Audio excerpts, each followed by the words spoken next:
Veteran Peto dipulangkan ke NTT usai Ruben Onsu dan Sarwenda sepakat berpisah.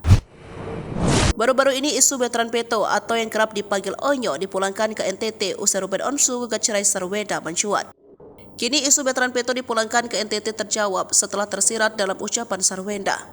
Rangkaian sidang cerai Ruben Onsu dan Sarwenda terus bergulir di Pengadilan Negeri Jakarta Selatan.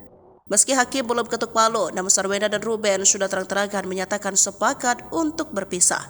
Namun jika nantinya resmi bercerai, tentu 3 anak mereka yakni Thalia, Tania, dan veteran Peto jelas bakal turut terdampak. Bahkan veteran Peto yang berstatus anak angkat sempat isukan akan pulang ke kampung halamannya di NTT, usai Ruben dan Sarwenda bercerai. Isu tersebut kini seolah dijawab melalui ucapan Sarwenda dalam video di kanal YouTube miliknya Sarwenda Official.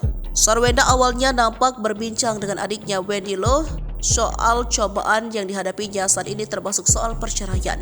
Meski masih tak mengungkap soal penyebab perceraian, Sarwenda nampak membahas dampak perceraian terhadap kehidupannya.